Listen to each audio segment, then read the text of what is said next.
Hello, this video is going to be a vlog style favourites or a favourite style vlog for the month of March. I'm not doing it as like a full sit down format. It will be an as and when type format. So as I go throughout my week, when I'm using my favourite things, whether it's beauty products, coffee, books, TV, I'll talk about them. So hopefully it'll be a bit more kind of like visually interesting. I would love to do this every month, but I just don't switch up things enough to be able to do a monthly favourites every single month. I would end up talking about the same things. Maybe I would benefit more from doing a kind of Q1 type favourites.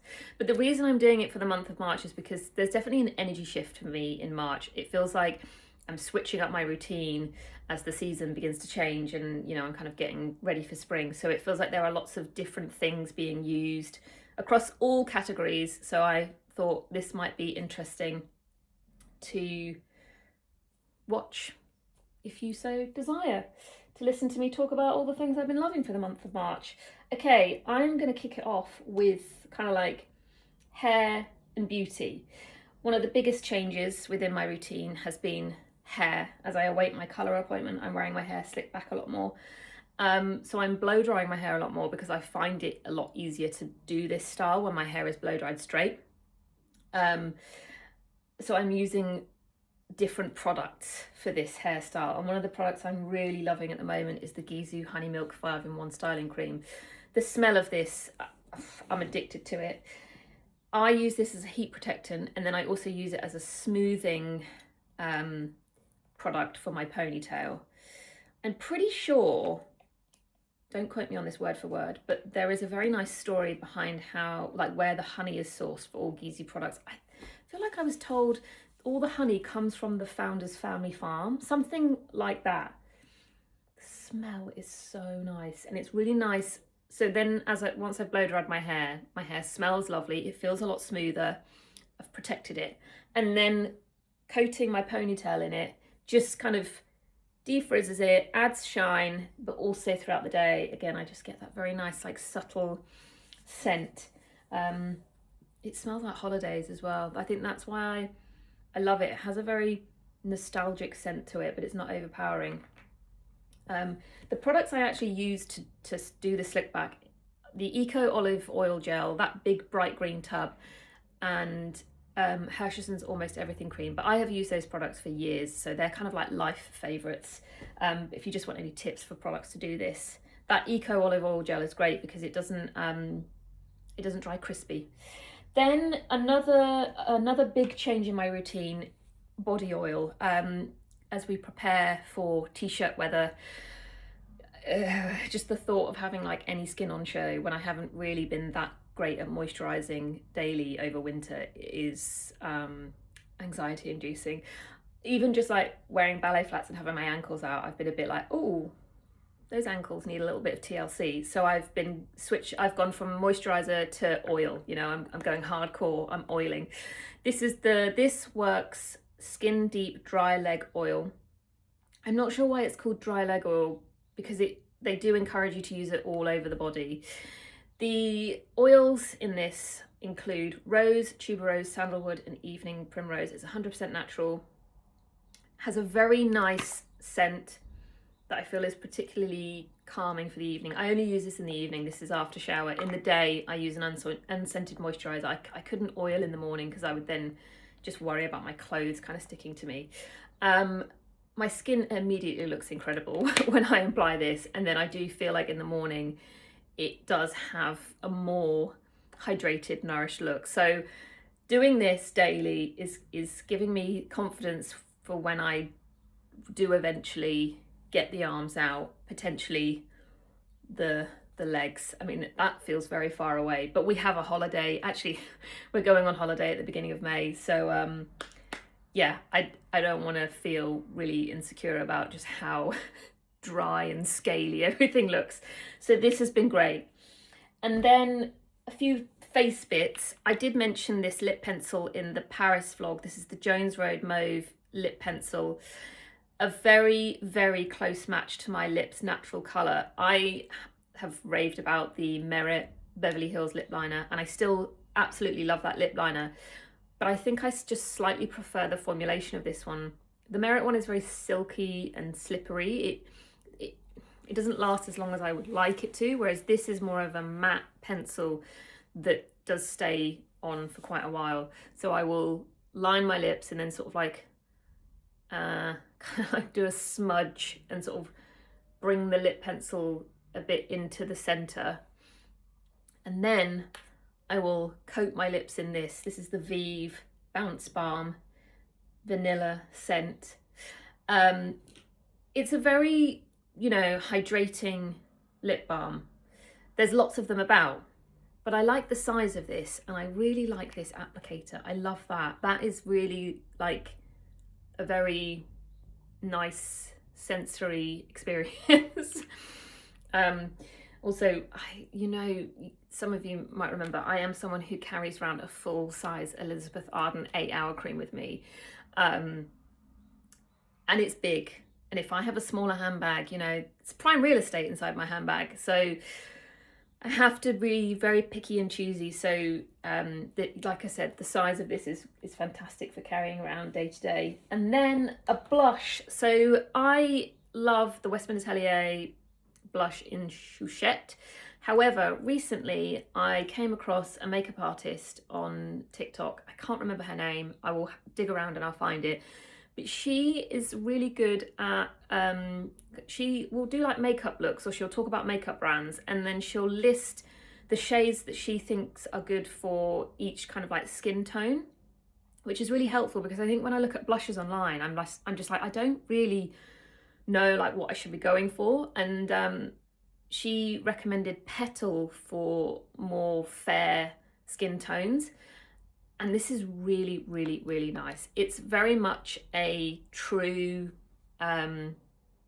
rosy pink, slightly, I guess, a little bit cool toned. I don't really know. Anyway, she said it was good for fair skin, and I agree. I do think it looks good on my skin tone. Okay, that was 7 minutes of me talking about beauty bits.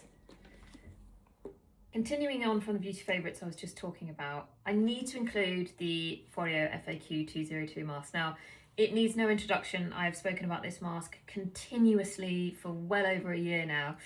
And the reason I'm featuring it specifically as a March favourite is because of how helpful this has been post microneedling. I had a microneedling session at the beginning of the month, and part of the healing process is to just allow the skin to naturally do what it's going to do after it's been stabbed over and over. However, the lovely lady who did my microneedling did recommend a little bit of red light to just assist with the healing process very gently. And I do feel like my skin bounced back quite quickly after that, which could be due to this.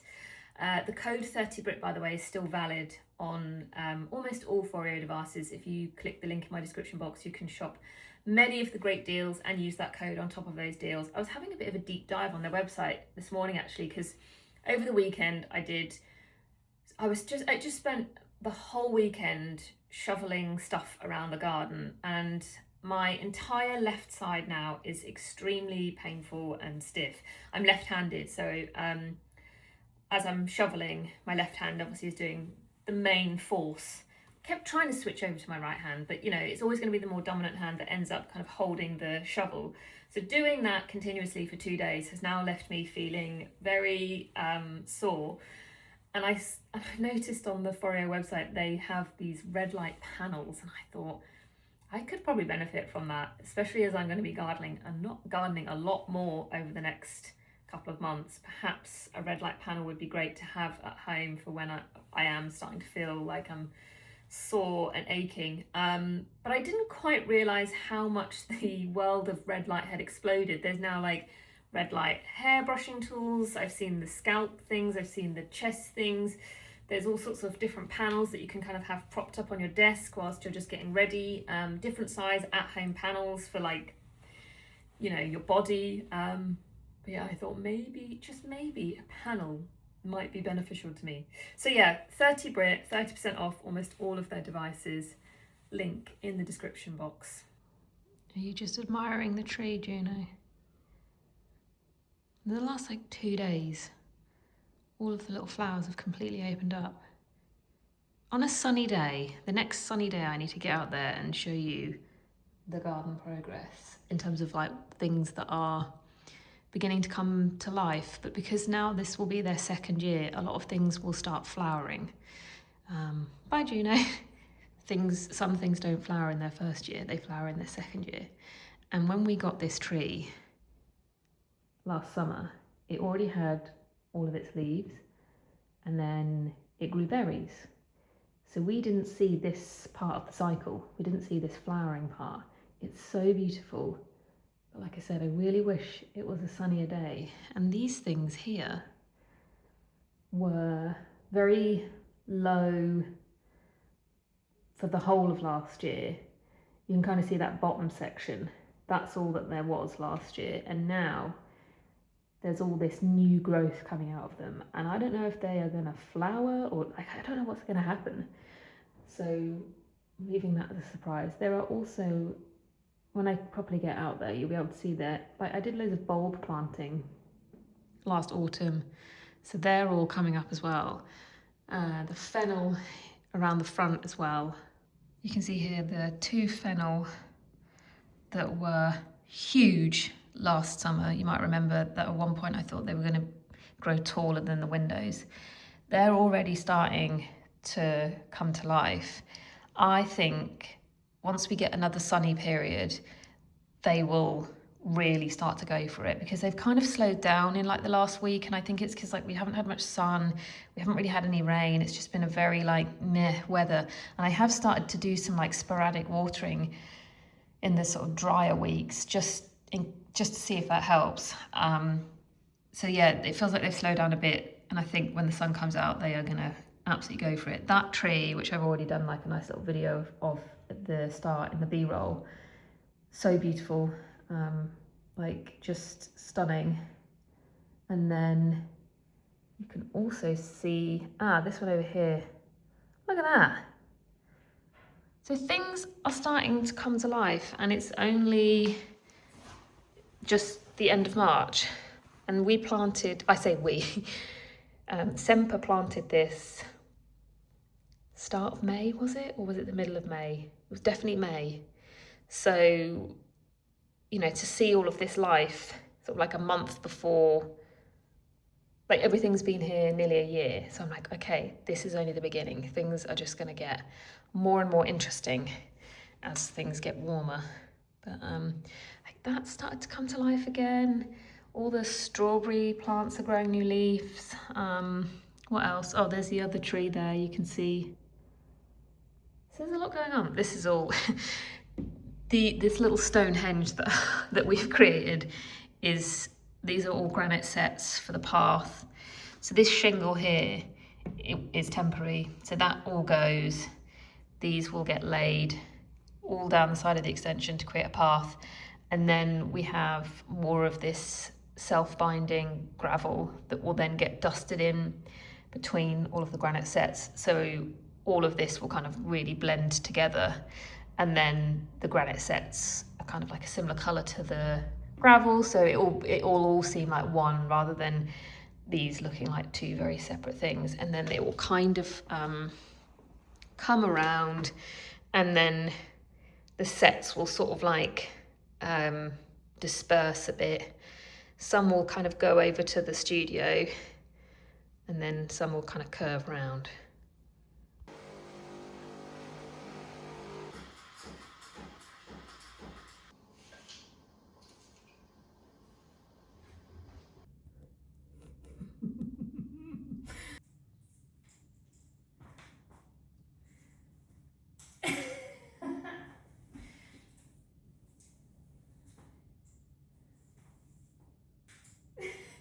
She's recently become obsessed with the bit you peel off on like a milk bottle. It's not the traditional milk bottle top, but it's that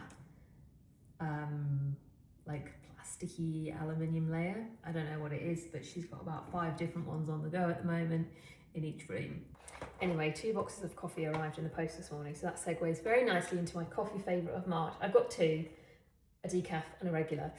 I ordered these through a website called Coffeewise, which is UK based. Very pleased to find a stockist in the UK of Le Cabre because it's obviously going to be a lot speedier than ordering from Denmark. Topped up on Terra. This is actually out of stock on Le Cabre's website, so I was really excited to find. I think I got the last box on Coffeewise actually.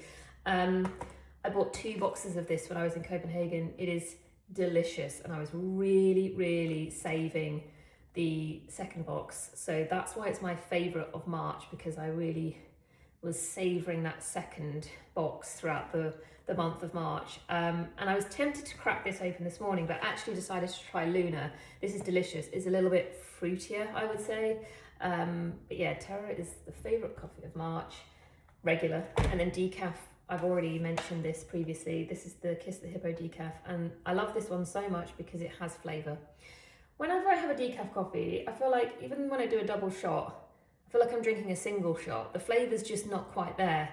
Whereas this actually feels like I'm just drinking a completely regular coffee because it has a great flavour to it. Whenever I'm in London, if I go past a Kiss the Hippo, I always top up on this and their house blend. I think it's called like George Street or something like that. But I've just ordered two new bags of coffee from them that I haven't tried before. So I've got Luna and 2 new Kiss the Hippos on the way to enjoy, and this obviously over the next few months. I just rewatched that clip back because I airdropped it over to my laptop to put it in the vlog, and I just was crying laughing at Juno's face. And there must have been something happening in the garden or like a noise in the background that I wasn't noticing for her ears to go like that. And then Susie's just on the other window, just looking at me, just judging, as she always does whenever I start talking to myself.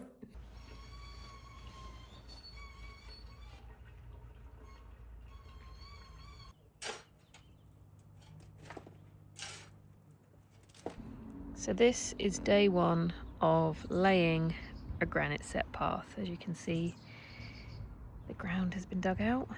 My job now is to, I didn't do this by the way, my job while Dean's just popped out, so I'm going to start laying the MOT along here, which is this crushed up grey stuff.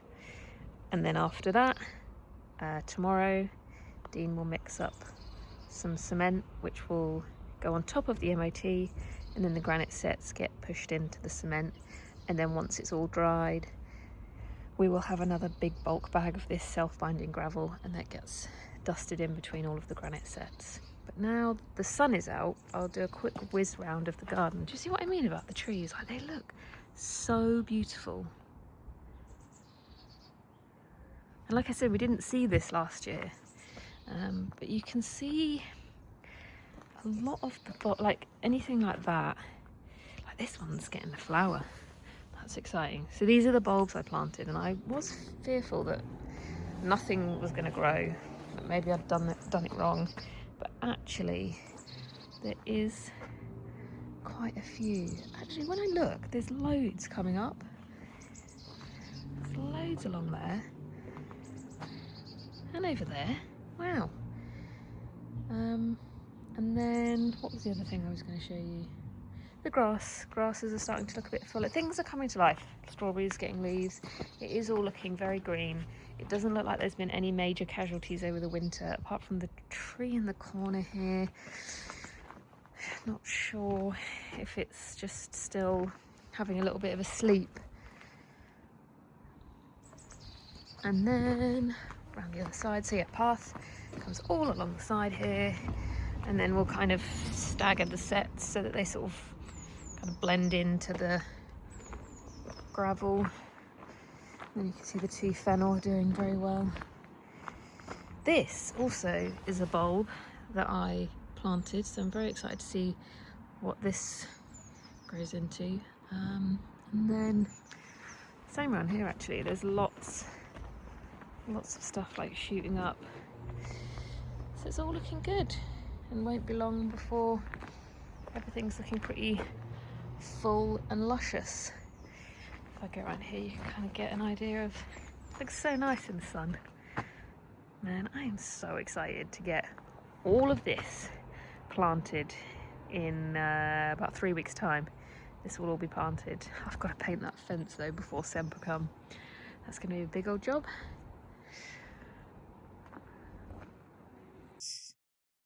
I have just spent the morning, not the whole morning.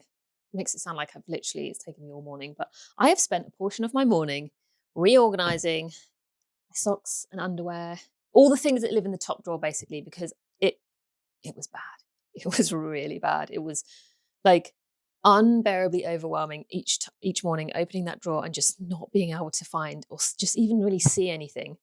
And then this morning, I just reached boiling point and I scooped it all up and just threw it behind me and started from scratch. And I feel so much better. Instantly, I'm like, my nervous system has just calmed right down. But I need to get more of those dividers. I've got a few, but I think each category needs its own division to avoid them kind of merging in together again, because that's when it starts to get really bad. Anyway, clothing favourites. I feel March has been quite outfit heavy in the vlogs. So most of the things I've been wearing regularly or favourites of the month, you have seen. So I don't really want this to feel repetitive. But the Swen knit, obviously, I've worn this so much. It's been a great one for this time of year because there are still a lot of chilly days, but I am so over heavy coats. I just don't really want to wear them. So this, because it's quite thick, is great because I can then chuck a trench over the top of this and I'm fine. It's also been really nice to just see such a positive reaction to the brand. And this goes across any small independent brand I mention. It's so lovely to be able to direct like a lot of eyes onto small brands. I think this colorway has sold out twice. So I think the best thing to do, because she does them in such small batches, I think the best thing to do is just do the notifications thing on Instagram so that you at least get notified when she posts about a restock. There are other colours, but this colour is really good. Then the second thing is a pair of trousers that I don't think I have really mentioned, mainly because they're just a pair of plain black trousers. They are from Margaret Howell, and I think I've had these now for 8 years, possibly. Pre-COVID, for sure. I remember getting them pre-COVID. And they are virtually identical in shape to these COS ones that you've seen quite a lot. They are a barrel leg. Pleats are really similar. They're also wool. They're a little bit lighter in weight than these ones. So these are a little bit more fluid. And they've got a turn up, which is quite nice because it kind of weights the bottom down and they have a really nice swing. A cropped swingy trouser feels like it's going to be my thing. I'm really, really leaning into a more cropped swinging trouser at the moment. But these are great. The quality of them's great. They've been to the dry cleaners countless times and they still look brand new. So they launder really well. They fit really well. I haven't shopped Margaret Howell for a few years. I've got several pairs of trousers from her and all of them have fit me perfect straight off the hanger, which is quite rare. These have just been great as we're going into spring to have a cropped lightweight wool trouser. I think it's a very much a key piece within my outfits. And I think this is testament to when you find something that's spot on, you then don't feel like you need to be buying other versions of it. I have the Shane Moat boy trousers, which are kind of like a heavier trouser of a very similar shape. Aside from that, these are great and kept me going for 8 years. They're a little bit tighter around the waist than they once were. I mean, I got these mid to late 20s and I'm now mid 30s, so to be expected, but they still fit great. They're really comfortable. So those have been a firm favourite. And then the third thing, which is more of a category than a singular item, it's the lightweight cashmere knit. Just for those rogue sunny days where it's not quite t-shirt weather, but it's definitely not this kind of knitwear weather. That's where the lightweight cashmere knit really does a good job. And I've got 2 new ones that I've worn a lot over March. These were gifted to me by Johnstons of Elgin. I feel like people sleep on Johnstons of Elgin, but also I kind of want to gatekeep Johnstons of Elgin because it's such a beautiful brand. Their knitwear is beautiful. Is this made in Scotland or is this made in? I always just feel like knitwear made in Scotland is like the best. But I've got 2 crew neck cashmere knits. This cream one, which I'm pretty sure I was wearing in the last vlog. And then this grey one, which I love the fleck on this. It's quite light. Very subtle. This looks lovely with navy. Really, really good with navy. You know, when you just kind of don't want to think about stuff, you just want to wear things that do the job, look good, feel nice. That's what these knits do. And then I'm a broken record at this point. Honestly, I need to stop talking about this knit. It's the navy Casasola one. You've seen it, you've heard me talk about it, but it is a great knit, and I do feel like I'm getting a bit more into V-necks. Still love a crew neck, but some days I'm like, a V-neck, lovely. However, I don't say this to like discredit the brand at all, but I just had a bit of a not weird, just kind of disappointing experience ordering another knit from them recently. I bought the black version of this, and the knit that I received looked like it had been through the dryer. It was really weird. And at first I thought maybe it needed to be steamed, but then when I did try and steam it, nothing changed. I don't know if puckering's the right word, but the neckline was all, like puckered. It was, like it'd been through the dryer. It was all sort of like shriveled and pulled in tight. It was so strange. Sorry, I've got the window open and there was just like all sorts of stuff just flying around in the air because Dean's outside. I should probably have this closed. This is not good. Dean's outside mixing up cement. It just was really odd. And I compared it to this just to like double check, and clearly this is very smooth and flat. And then I asked if they could replace it. It was the last one, sadly. I just found it odd that it had passed a quality, like someone had packaged it up like that and thought, yeah, that's fine. And it was the first thing I noticed when I opened it. I was like, this is weird and shriveled. But rather than getting a refund, I've got a credit. But I've got credit that is more than the value of the knit. You know, some shops do that. They're like, we'll give you credit instead of a refund, but we'll give you more credit. So I've done that, and I'm going to just order a different knit. I think they've got some nice merino wool ones that I want to try out.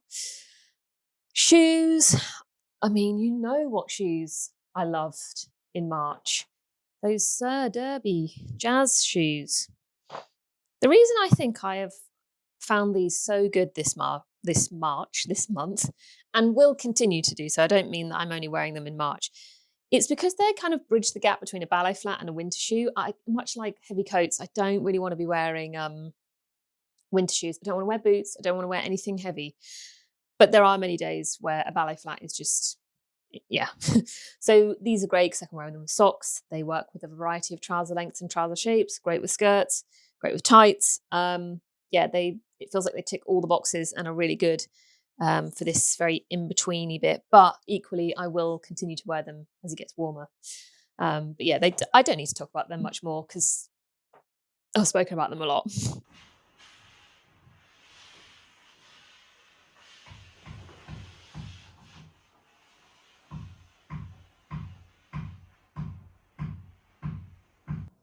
Look.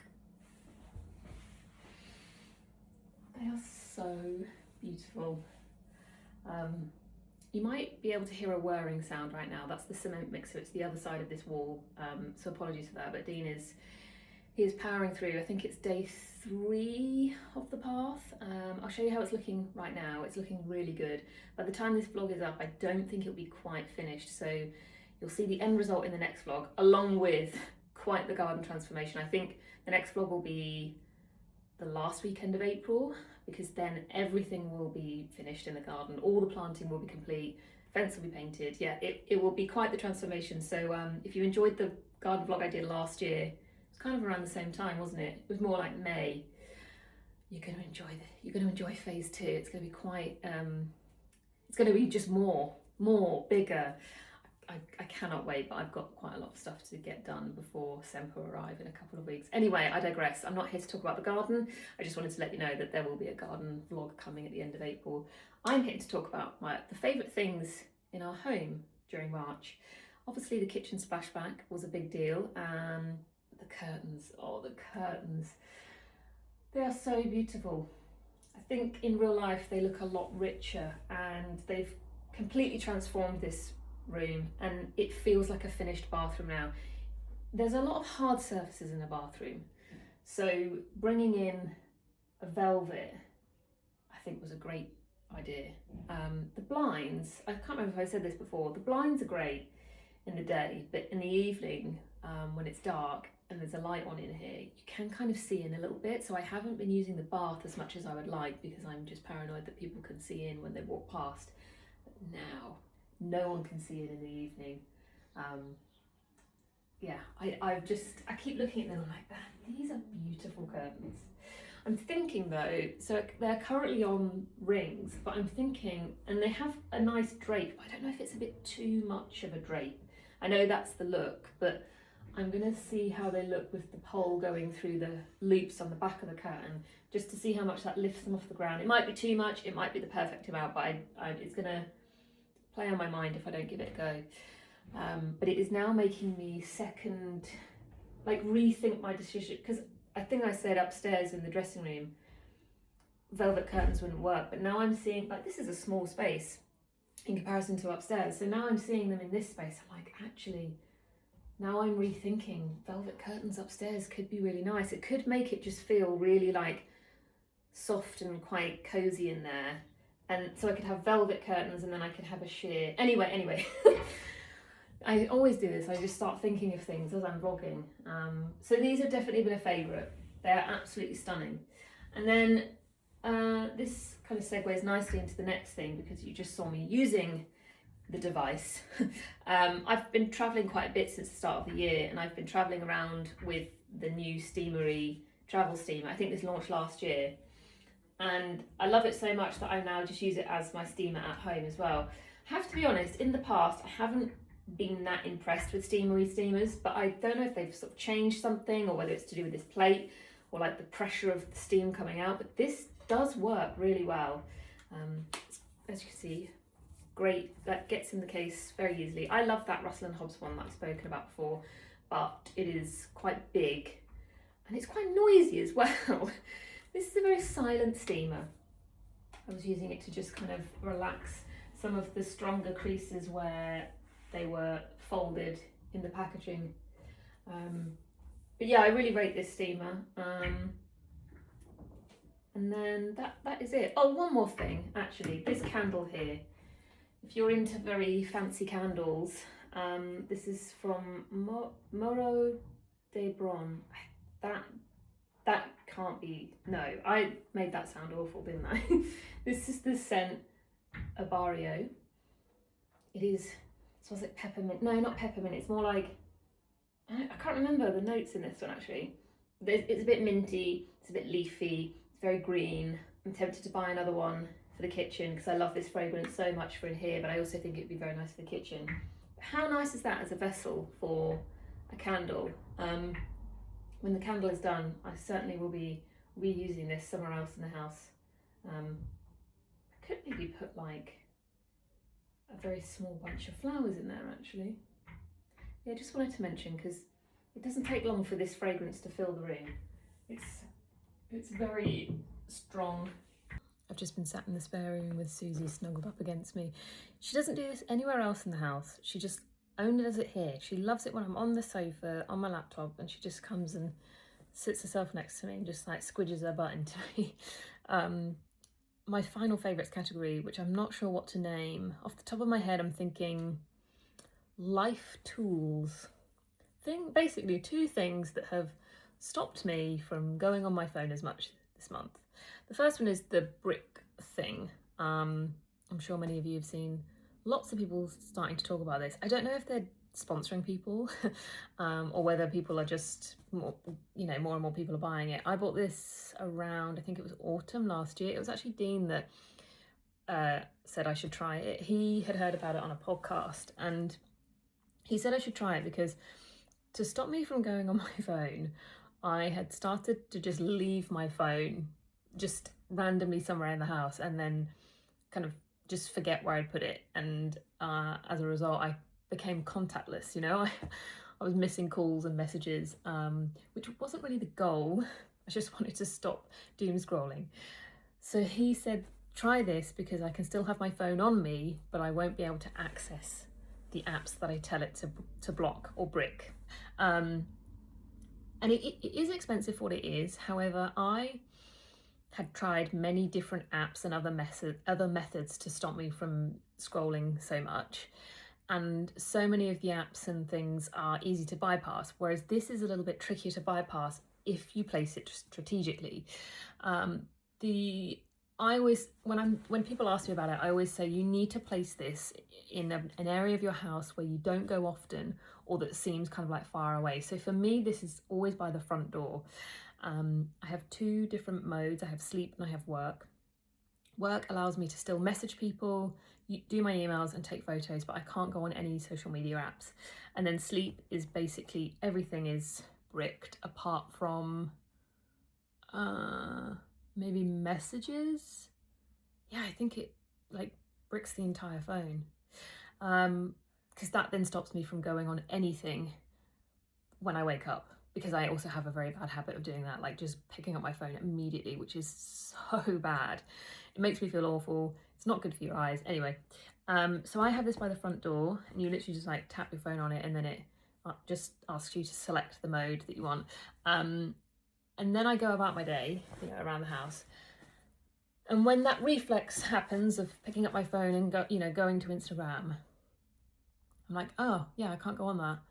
And the brick thing seems kind of a bit of an effort to go over and unbrick it, and it makes me think about why I'm trying to go on a certain app, and then I'd say 99% of the time I don't bother to go and unbrick my phone, because I'm like, well, I'm just doing it so I can, I don't know, mindlessly scroll.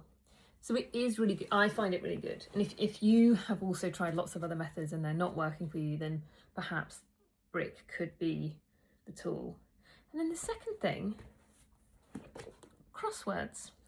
So I bought the New York Times Simply Easy crossword puzzles and quickly realised that I was hitting a wall with most of them, because I don't have a great deal of like US geographical knowledge, politics. There's a lot of stuff I don't know about the US that unfortunately these crossword puzzles heavily focus on. I still do try them, but I find myself looking at the answers quite a lot. So I much prefer this Collins one. This is also done a little bit differently. The New York Times one, the clues are, I guess, like lengthier, whereas with the Collins one, like some of the clues are literally one word, which took me a while to get used to, but now I'm really into it. I still haven't finished an entire crossword puzzle without looking at the answers, but that's the goal. Obviously, I'd love to be able to do that, but I'm getting there. I love it. I do it on the train, sometimes before bed. If Dean's watching football or he's watching something on the TV that I'm not interested in, I'll just sit and do my crossword. Do it at breakfast. Particularly a good one for travel, I find, because when I travel down to London, it is almost 2 hours on the train, so it is very easy to spend that 2 hours on my phone. So this just feels like a much better use of my brain, and I'm learning things. I'm learning new words, and it kind of makes you think differently. I don't know, there's probably a lot of psychology behind crosswords, and I don't know, I really, really enjoy the crosswords. So those are two things that have been great to stop me from scrolling as much. I'm going to sign off here. So I hope you enjoyed this one, and I'll see you all really soon. Goodbye.